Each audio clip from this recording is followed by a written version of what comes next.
Good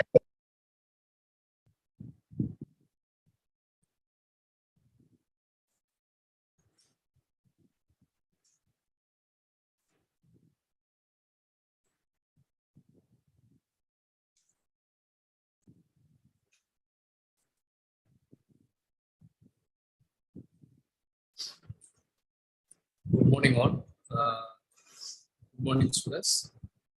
As we are entering our 10th day of our BIIS 12 workshop, today's theme will be on agriculture biotechnology.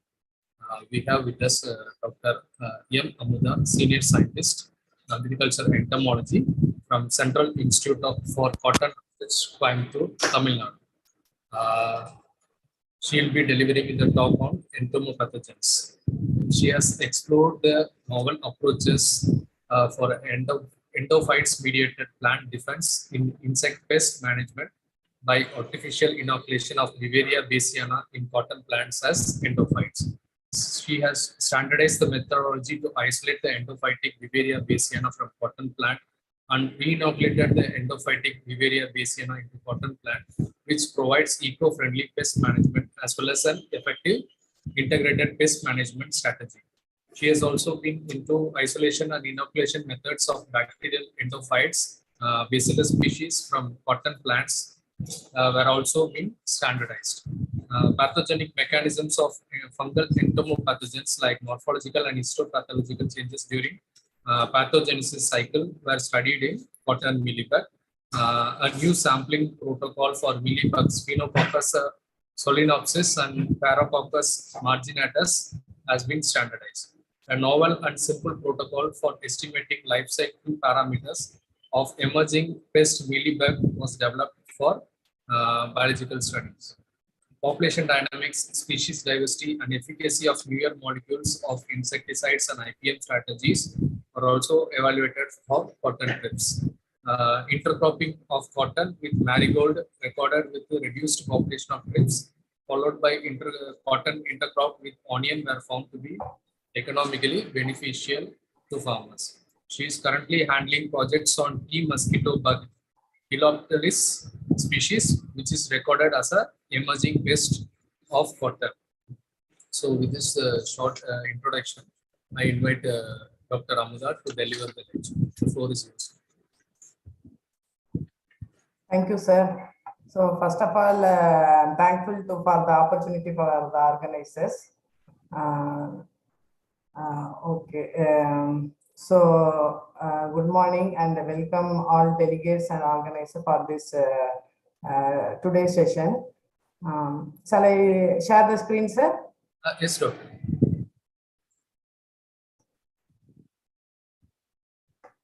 Is it visible, sir?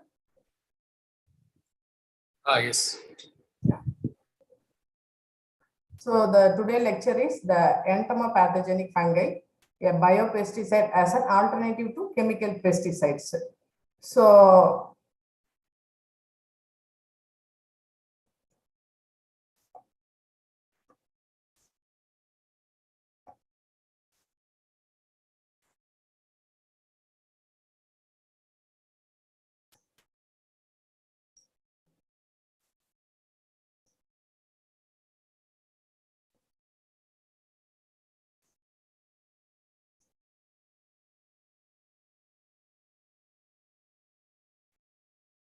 the why we are using, first we have to see why we are using pesticides.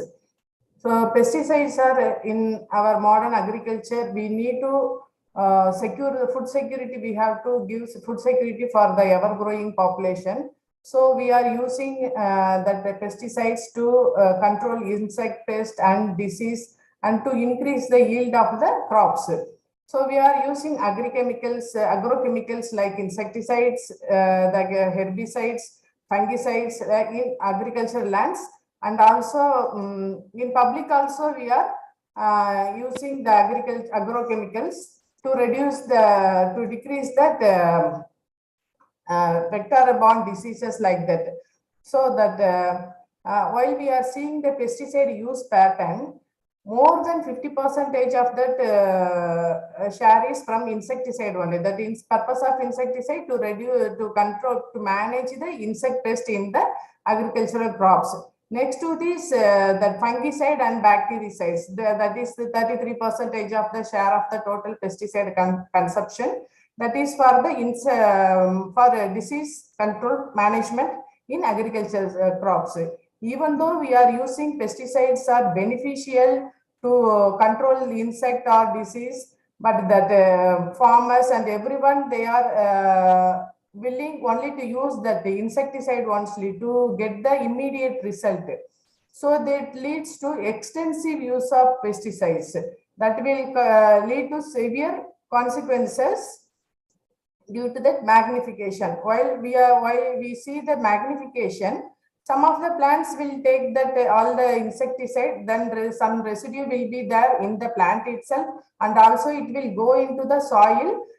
In the soil, some type of soil, it will bind the insecticide molecules, and based on that, the microbial community in that soil, that breakdown of the pesticide will be taken.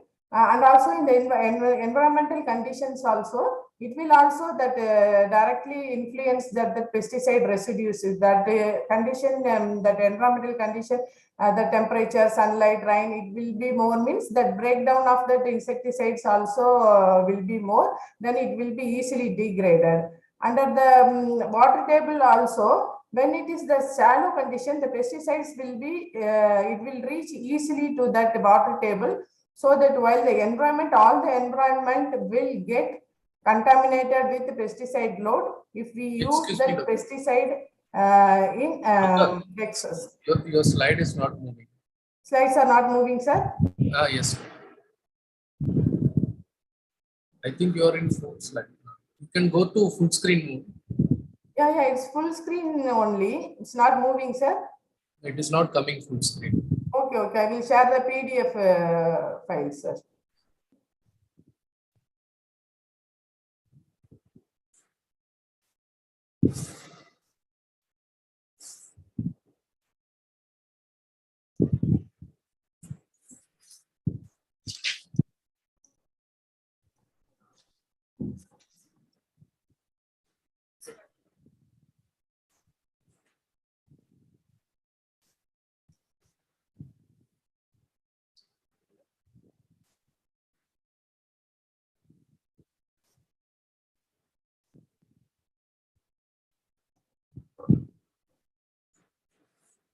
Now it's moving, sir?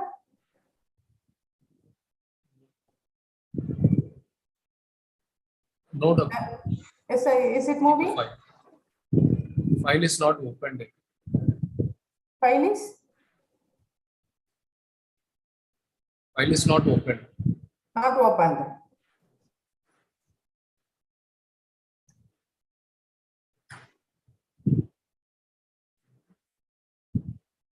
Now, sir? Yes.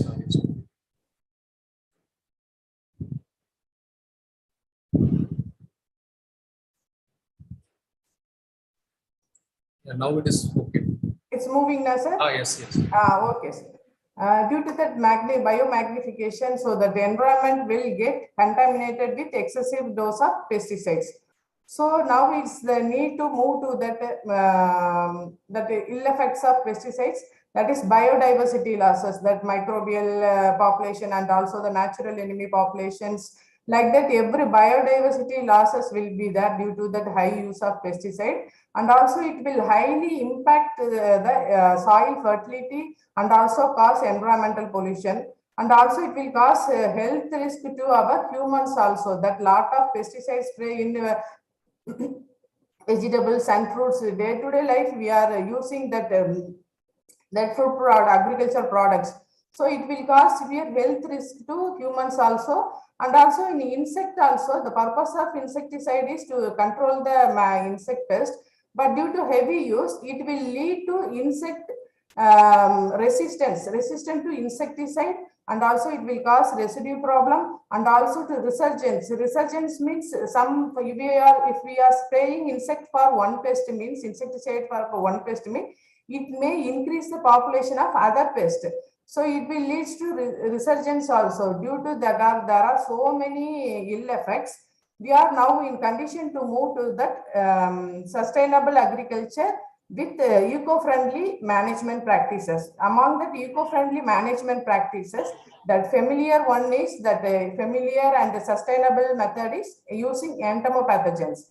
Entomopathogens means it's nothing but the disease-causing microorganism.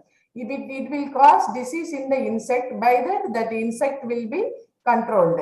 Entomopathogens, it may be fungi, virus, bacteria, protozoa, mycoplasma, rickettsia. These all will come under these categories. While we see that insecticide usage pattern, the chemical compared to the chemical pesticides, that biopesticide, that consumption is very low, even though it is encouraging that now the farmers are started to use that biopesticide. While seeing among the biopesticide, the major share of the biopesticides from the fungal biopesticides, that is 66% of the biopesticides are from fungal organisms, and next to this bacterial microorganism. Then among that fungal biopesticide itself, the maximum share is from the trichoderma, that is used for the disease management, and next to the 17% of the fungal biopesticides from Beauveria bassiana, that is for the insect management, and also next to this, that is verticillium species. These are all the major fungal biopesticide used in agriculture. Entomopathogenic fungi. First we see what it means. Entomon means it's an insect. Pathogenic means it will cause disease. Fungi means that microfungal organism. So entomopathogenic fungi, that is the organism which cause disease in insects.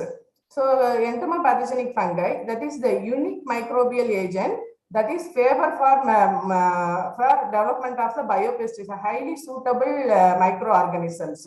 Approximately the more than 750 entomopathogen species were discovered, and most of the commercially produced entomopathogenic fungi are from Beauveria, Metarhizium, Eisseria, and Lecanicilium only. So these are all the potential entomopathogenic fungi, that is Metarhizium, Anisophilia, and Flavaridae, Beauveria bassiana and Branchiati, Verticillium lecani, Nemoria rilei, Hirsutella, Eisseria. These are the potential entomopathogenic fungi. While coming to the target pest, the Beauveria bassiana, that will otherwise called as white muscardine fungus, because it will cause after that disease development, it will form white color mat-like structure in the insect. So it will call this white muscardine fungus. It is it will target that the insect, it will affect the insect belong to the order Polyptera, Lepidoptera, Hemiptera, Diptera, Hymenoptera. And the Facilomyces, another fungi that will also target the Lepidopteran insect and Thysanoptera. And for the Metarhizium Anisophilia, that is green muscardine fungus. It will develop green color, green fungal growth on the insect. So it's called as green muscardine fungus. That will target the insect of Polyptera, Lepidoptera, Hemiptera, Diptera, and Hymenoptera. And Verticillium lecani, that will target mostly that soft body insects like whiteflies, aphid, and scales. And Nemoria rilei, that is target mostly for Lepidopteran insect. And Hirsutella thomsoni, that is mostly for the coconut eriophyte mite. So coming to the symptoms, that insect that is infected with Beauveria bassiana, the insect will be soft and breakable and dried, and it will give milky liquid. And if the insect infected with Nemoria rilei means that insect will appear with yellow to brown spot on the integument of the insects and swelling on the abdominal segments, and it will covered with pale green spores. If it is the Metarhizium Anisophilia fungi means the insect will be mummified and hard. It will cover with olive green powdery mass of spores. If it is the Verticillium lecani means its insect will be mummified, hard, and it is covered with white hyphae. While coming to the mode of action of entomopathogenic fungi, whether the conidiose spores from the environment, it may be from the plant or it may be from the other insect which already infected. So first it will attach into the insects, a spore attached on insect cuticle outer surface, then the spore will get germinated and form the germ tubes, and then it will enter into cuticle and it will develop hyphae. Hyphae, then in the hyphae, inside the hemolymph, it will develop hyphal bodies. Hyphal, it will, that is the mycelium growth inside the insects. Then after that, the insect death will be occur. Then after death of that insect, the saprophytic stage, that is that the external sporulation will be there. The hyphae will come out of the dead insect and the spores will be released. So that is the circle, continuous circle. While entering conidium into the insect cuticle, a lot of that enzymes are needed, that chitinase, protease, that is are needed. Then in that case, that the fungus enter into the insect, and inside the hemolymph, it will release so many secondary metabolites like bivaricin, bivarilias, hoosporin, like that it will release the metabolites and in the hemolymph, and the insect will be dead. And after that, hyphal bodies will be, it will come outside the insects.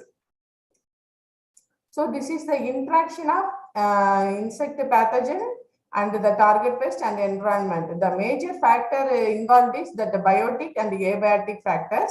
That abiotic factor means it will include the microorganism, other non-target vertebrate and host plants. Environment includes atmosphere, it may be the soil, water, like that.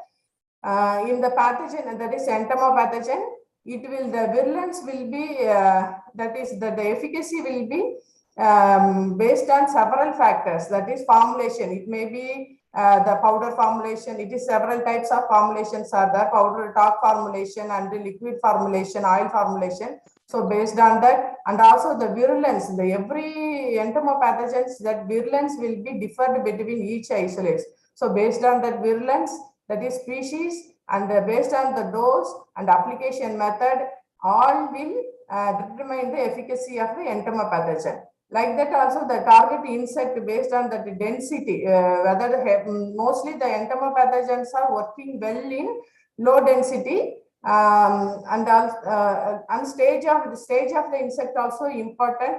That is that the young stage, it's easily the fungus will get affected, and also the sensitivity of the insect. Some insect having the hard insect cuticle, some soft body insects are like that. That sensitivity also will influence the efficacy of the entomopathogen against insect.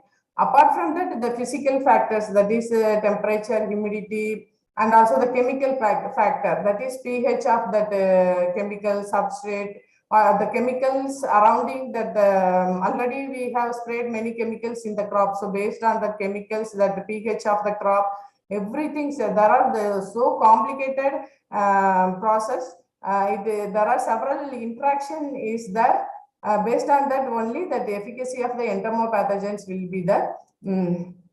So coming to the advantage of using entomopathogenic fungi as biopesticide, that is definitely eco-friendly and target specific. It will not affect the non-target organisms, and also it's able to produce excessive reproductive abilities. So we can multiply in large quantities, we can use for that management, and also it is a well suitable component of IPM. So we can use release of predator, parasitoids, and we can use that other methods, that trap like that, pheromone like that. Any component of IPM we can use in addition to that, use of entomopathogenic fungi. And also that there is no problem of resistant development. If we are using a continuous use of insecticides, it will leads to insecticide resistance. But here there is no such a problem of development of resistance. And also it is safe to natural enemies and also higher organism also. That is one more important advantage, that is biodegradable. Easily it will degrade in the environment, and also it is cheaper and renewable. And disadvantage is, that is the main that is slow effect. Farmers are normally interested to see the results immediately. While if they spray today means they want to see the dead insect tomorrow itself. That is the drawback here. Here we can see the effect only, a slow effect only we can see. Only 4 to 5 days after the spraying of insecticide only we can able to see the results. Then next is the lack of persistent and wide spectrum activity. That is the persistence is the problem, and also the widespread, that is target specific. So we can't expect that wide spectrum activity. And also the even though it is it having high reproduction ability, but the production cost is somewhat high, and also it is having the shorter shelf life. That is storage of the shelf life is less. If you use the oil formulation, we can increase a little bit more shelf life based on the formulations. Then also that is the important disadvantage that is highly dependent on environmental factors. That is the relative humidity, temperature, sunlight, UV radiation. These are all will affect the efficacy of the entomopathogenic fungi. So the main disadvantage is environmental factor. We can use the entomopathogenic fungi during winter season only. Then that season we can get a good result. But in summer we can't expect that much. It's just the same entomopathogenic fungi that we can't expect the same result in summer season. Like that the environmental factor is the crucial factor for entomopathogenic fungi. So that the exogenous application as a spray application, that is adversely affected by abiotic factors. So to reduce this limitation, that is the using entomopathogen as endophyte is the novel idea for insect pest management by using this entomopathogen. First, we can see what is endophyte. What do you mean by endophyte? Endophyte means it is nothing but any microorganism. It may be bacteria or fungi that is occur inside the plant without any symptoms that will be in the plant. It may be in leaves or stem or root. It may be in any part of the plant. That is without giving any symptoms. Other organisms, other pathogen, it may give disease like that. But this endophyte means it will not give any symptom. It will not affect the plant. That is the endophyte. It may be any organisms. So it may be the first observation of endophytically growing Beauveria bassiana was reported in 1986. First, the word endophyte is coined by D. Barry during 1884. So the endophytes is the hidden treasure. Actually, it may be present in root, stem, or leaf. So it will present in all part of the plant. It is having multiple benefits to the plant.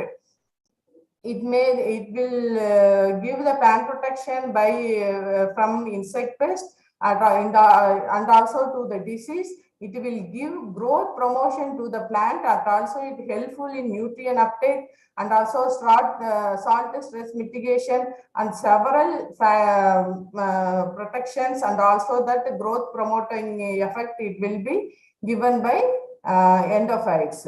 So while seeing the life cycle of endophytes, actually that endophyte is actually present in the nature. It may be transmitted by two mode of transmission, horizontal transmission or vertical transmission. Horizontal transmission means it may get the fungal, it may get the endophyte, that is microorganism, from any of the plant from the surrounding by sexual force or asexual spores. That is the horizontal transmission. Or either it may be transmitted by vertical transmission, that is from seed from the same plant it will get, and from that seed we can get new plant. From that it may be transmitted, and also we can introduce that endophytes artificially also. It is also reported. That is the mode of entry is normally that spores, when it will fall into the plant, it will germinate. Germination of the conidia will be occur. Then the germ tube will be grown, and also the penetrations occurs through a small hole by the activity of enzymes and also pressure, it will enter inside the plant tissue, and it will grow as hyphae. So there are several location sites. So it is indicates that it will not require any specific orientation or location. It may enter through any opening part of the plant. That is the mode of entry of the endophytes. So after entering the endophytes into the plant, it may occur in intercellular mycelia. That is, between the cells, it may occur, or in intracellular, within cell also it may be occur at both inter and intracellular mycelia. That is, three types of that occurrence localization pattern will be there. Then entomopathogen as endophyte. While we are using that entomopathogen directly, there are so many problems. If the plant is inoculated with entomopathogens as endophyte, or the plant may be having entomopathogen and endophytes mean, if we see that the root colonization, so there are many insects in the soil also. So if the plant get colonized with entomopathogens, that the soil insects will get infected from this endophyte from the root zones, and from the root zone, the endophyte will be moved to that all the portions, stems and leaves. So it will. There are two types of action will be there. By plant-induced metabolites, it will give the disease suppression, or that insect pest also will be that it will deter from insect pest, and also that insect also will be colonized if the insect eat that leaf or stem or any part of the plant means. It will also get acquired that fungus, and also it will get infected with that fungus, and from that after injection of that fungal spores, it will get enter and will multiply inside the hemolymph, and after that after the death of the insects, that the hyphae will grow outside the insect, and from that spore will be dispersed, and the surrounding insects, it may insect or plant, it will get deposited from that dead insect cadavers. The spore will get deposited. So this is the life cycle. If the endophytes get colonized as endophytes means, we can get these benefits from the insect. So there are reports from Vega and co-authors that during 2008, there are so many that Beauveria bassiana, there are more than 25 plants are get naturally infected with endophytes as endophytes. In addition to that, Beauveria bassiana, we can see lot of that entomopathogens reported as endophytes naturally in different crops like coffee and maize, and also and in cotton also, soya bean, like that. There are many crops reported with many, these are all different entomopathogens naturally reported as endophytes. So if the in the endophytic relationship, both the plant fungus they get mutual benefits. If the plants the fungus will get the carbon from the plant, and also nitrogen from the dead insects also. That if the fungus get insect get infected from this fungus, from the dead insect, the fungus get nitrogen from the insect, and also it give it to the plant, and from the plant the fungus get carbon for its growth. So the plant and fungus get the mutual benefit from each other. So the now biopesticide, that is entomopathogens, we saw that is highly beneficial, but the drawback is slow effect. So that what is the advantage of using of endophytic entomopathogen over endophyte pathogen means that from that we can overcome that inherent problems. That is, when we are using as direct field spray, we are encountering that problem from the environmental condition. so that we can avoid this problem by using entomopathogen as endophyte. So by that we can get the enhanced expression of the endophyte in the plant system. So it will be more advantageous than external application method. And also that continuous presence and assured expression will be there in the crops throughout the crop cycle. And also we get protected from the biotic factors and also the abiotic factors. So it is the one of the novel method using entomopathogenous endophytes.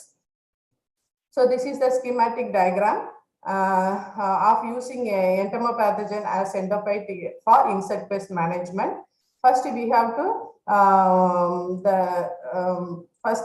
collect or isolate the fungal entomopathogens, and we have to screen whatever the purpose. We have to screen based on that mode.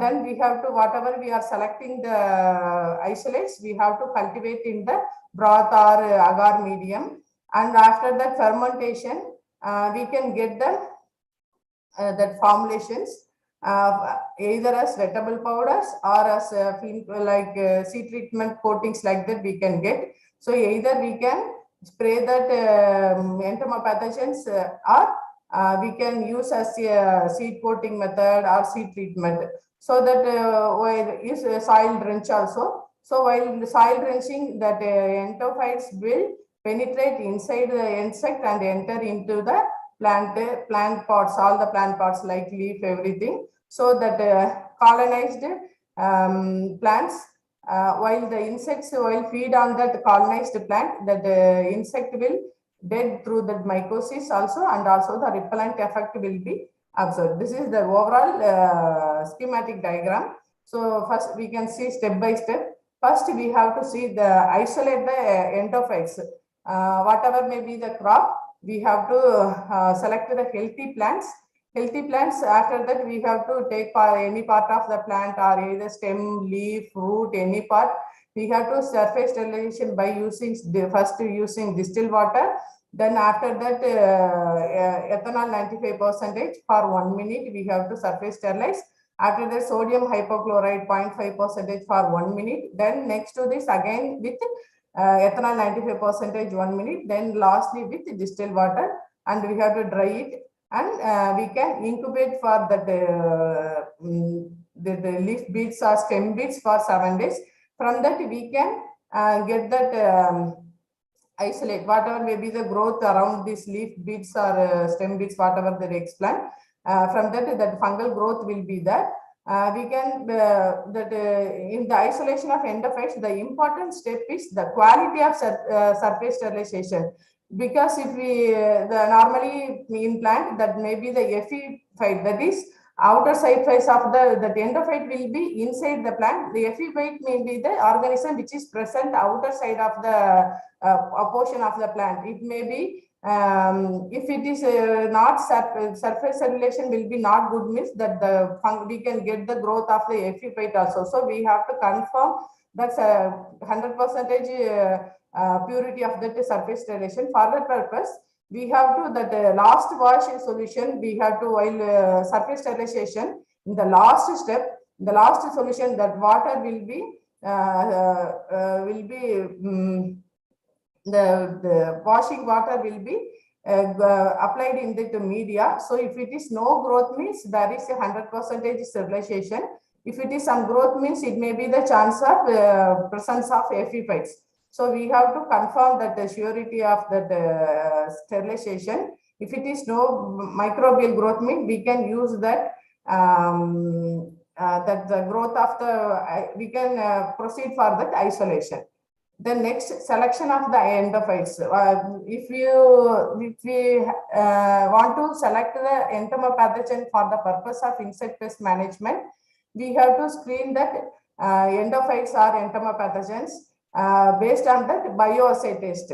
Whatever we are, first we have to screen that based on the morphological character. Whatever we want, if we want Bavaria or Metarhizium, Verticillium, whatever, based on that morphological characters, we have to say first select the endophytes. Then next to this, that based on bioassay, we can select the virulent isolates. So the selection of isolates, we have to take careful, that is the most suitable or highly colonized species. Based on that, after that colonization, we can see number of colonization percentage. So if we get the more colonization percentage of some particular particular organisms, means we can select that is highly suitable for endophytic ability, that is having high endophytic ability. So we can select that entomopathogen, and also we can select based on that high virulence. Based on the bioassay result, we can select that highly virulent isolate. And also that inoculation method, after that selection of that entomopathogens, then again we have to inoculate these endophytes into the plant for the purpose of insect management. So there are many methods are following, that is spraying method, or either soaking the seeds in the conidial suspension, or by injecting the fungal inoculum into the stem, and also the dipping of seedling roots in conidial suspension, and also by the method of soil drenching. These are all the common methods used for inoculation of endophytes. These are all the reports showing different method of inoculation in different crops. Normally that foliar application, stem injection, seed treatment, root dipping, soil drenching, these are all the common methods followed. And also that is successful cases, that is colonization was successful in this method and in these crops. This is also by using the Metarhizium anisophyllum or Eiseria purpuliscens, that is Verticillium lacani. These are all the different entomopathogens using different method of, these are method of inoculation in different crops. These are all successful cases. So after that, we have to confirm the colonization of the endophytes based on two methods, either by culturing method or also by green fluorescent protein tagged electroscopic method. So after that inoculation method, from that we have to select the some part of the plant, that is leaf or stem, anything. Then we have to that the pieces will be surface sterilized, and we have to plated in the agar medium. So if the whatever we are inoculated in the plant, if we get, means that the colonization will be that success. And also by the method of that fungus will be tagged with green fluorescent protein, and it will be observed in the microscope. Based on that also we can confirm that colonization of that particular endophytes.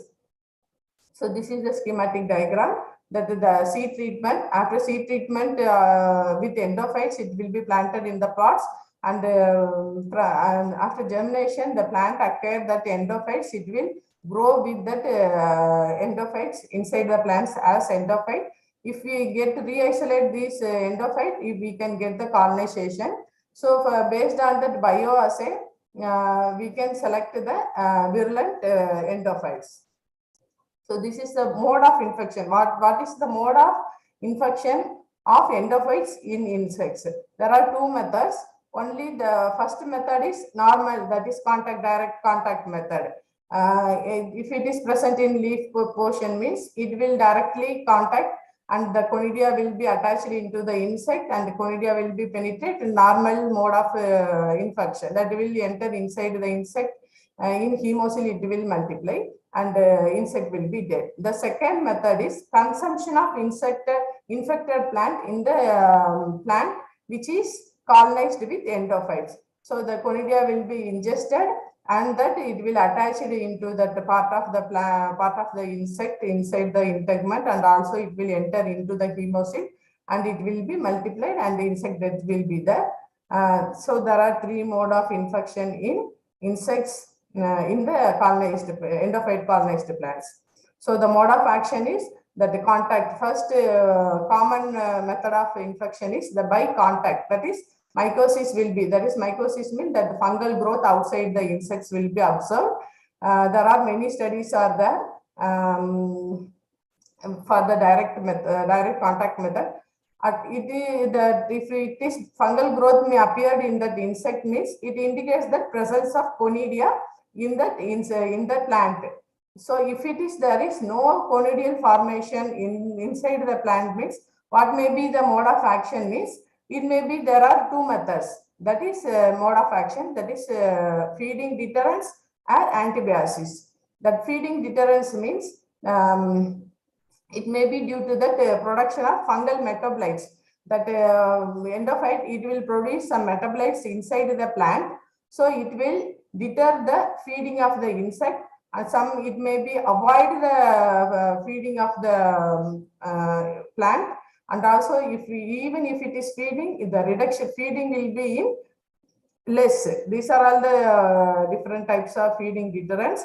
And also the while coming to another method, mode of action, antibiotics, it may affect the reduction in survival, insect survival will be reduction, or the growth of the insect will be decreased, or developmental rate, oviposition, everything will be decreased. So this is the second mode of action of endophytes against insects.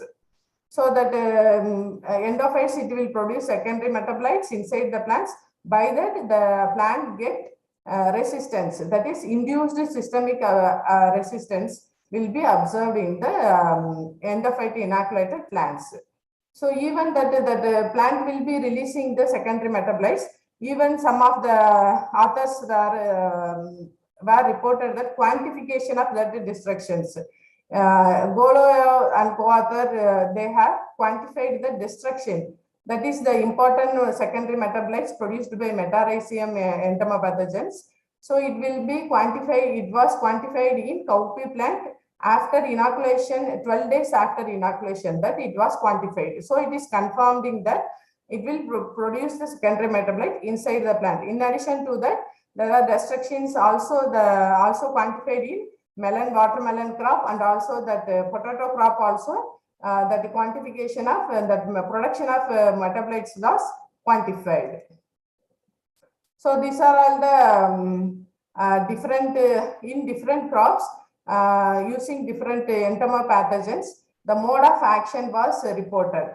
Mostly that using the Beauveria bassiana in different crops like coffee, maize, banana, sorghum, cotton, in grape wine. There are different mode of action is, that is suppression of the pest population, reduction in feeding, and that effect on larval mortality, larval survival, growth, reduction in growth rate, reduction in larval survival. These are all the some of the mode of action was reported in using Beauveria bassiana, and also using Lecanicilium lecani, Metarhizium, and also that Eiseria also, that is the same type of mode of action was reported on different crops, like that reduced reproduction, reduced pest survival, like that. That is only two types of that is one either feeding deterrence or antibiotics. These two type of mode of action was reported in many cases. Coming to the persistence of intervention, we are inoculating the entomopathogens inside the plant. How much it persists in the plant? So that the persistence it is differing based on different factors. There are reports says that in jute crops, the persistence of Beauveria bassiana is up to 3 months. And also in coffee crop, it was reported that up to 8 months the persistence is there. That is in pine crop, that is 9 months, that persistence is there. So based on our cropping period, we can either by repeated application, we can improve the persistence of the fungal colonization. In field studies, only few studies only conducted, investigated for that efficacy under field condition. In field condition, that two reports that indicated that is the after application of Beauveria bassiana and Metarhizium, after 30 days, from sweet sorghum crop, that is that we can able to re-isolate that entomopathogens. So that up to 30 days under field condition, that persistence is there. There may be the whatever may be the reason for the entomophytic association failure means, it may be the innate character of the fungal isolate, and also that leaf surface chemistry with that fungal isolate, And also under field condition, there are lot of naturally occurring endophytes, that is microorganism will be there. So the competition between the artificially inoculated endophytes and also with the naturally occurring endophytes, that may be the competition. So based on that, there may be chance of reduction in the person colonization. So we have to need the deeper knowledge in some of the aspect for the successful for the success. So first we have to well know about that fungal and plant genotype interaction under different environmental condition, that is the need, and also the extent and the persistence of endophytic entomopathogenic fungi inside the plant. What is the mechanism that endophytic fungi mediate that is how the mechanism involved in the host physiology, how it changes, like that knowledge is needed, and also how the fungus is traveled to the plant from root to top of the plant, how it's traveled, where it is, even we are know some passage wherever it's colonization, that the deep knowledge are needed in this also, and also the how the plants and insects are affected by what is the overall we are reported that most of the report says that the two modes of infection. So how it's affecting there are more knowledge are needed for that successful inoculations. And coming to this, I'm also handled the project on that endophyte. I used that I'm working in cotton crop. So I used Beauveria bassiana entomopathogen as endophytes, because that in our laboratory condition, that entomopathogen Beauveria bassiana is highly pathogen to insects. But while coming to the field condition, it's less successful only, because we are already seen there are a lot of abiotic factors are adversely affecting. So to reduce this limitation, I have opted to use this Beauveria bassiana entomopathogen as endophytes. So first I have from cotton plant, I have isolated 8 Beauveria bassiana. This is the isolation procedure we have already seen. So pathogeny test also 8 Beauveria bassiana isolates were taken for that pathogenicity test. For that purpose, we have to use the conidia, that is containing 10 to the power of 8 spores, that is used for bioassay percentage. In our cotton crop, the major pests are that sucking pest like aphids, and for the pink bollworm and Spodoptera, these are all the major problems. And also that we have used these insects for the bioassay purpose. We can say for mealybug, that is Paracoccus marginatus mealybug, we can reach up to 100% mortality for this mealybug.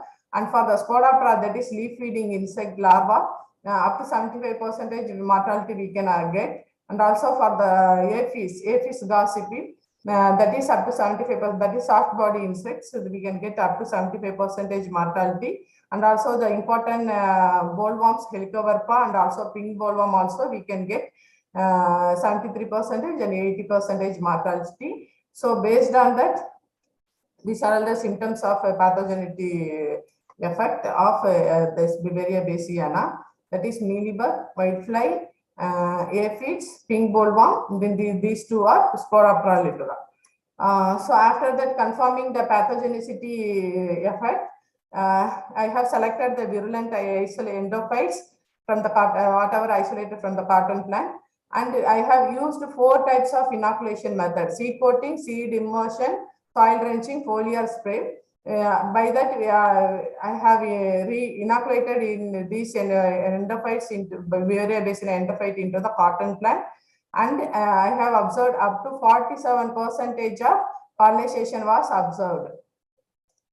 So these are all the colonization photos, and these are the colonization of the Beauveria bassiana in cotton leaf portion by scanning electron microscope. Also, I have confirmed. And also in pot culture also, and in field condition also, I have evaluated these inoculated cotton plants again insect pest. From that, I observed that sucking pest population like jacid, aphid, whitefly, and also bollworms, pink bollworm, also that the infestation was low in the compared to the uninfested, non-inoculated plants. That was the result of my project.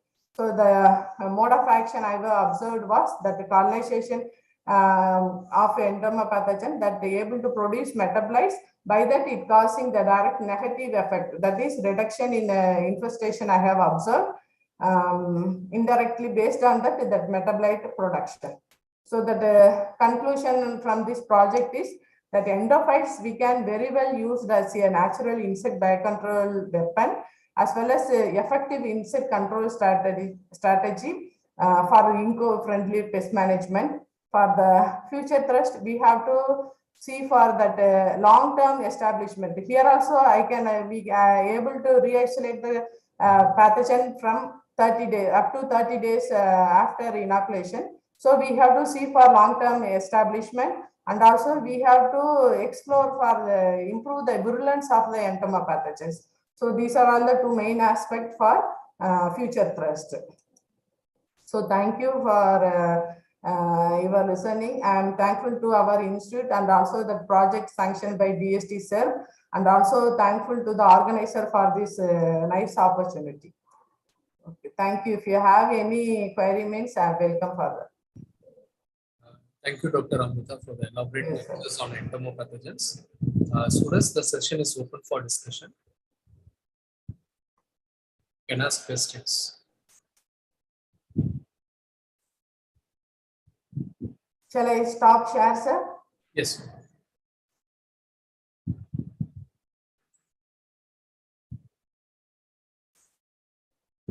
Any questions?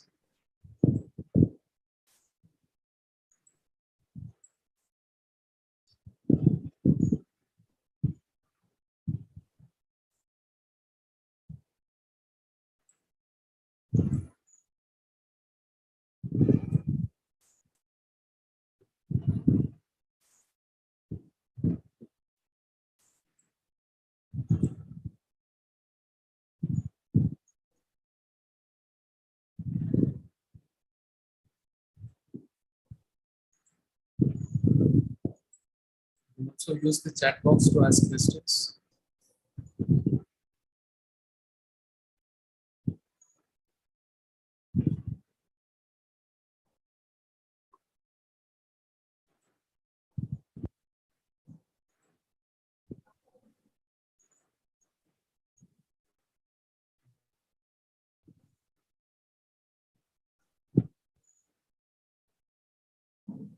Seems there is no questions, Dr. Amrita. Okay, sir. Thank you so much for joining us. Okay, sir. Thank you for the opportunity, sir. Thank you.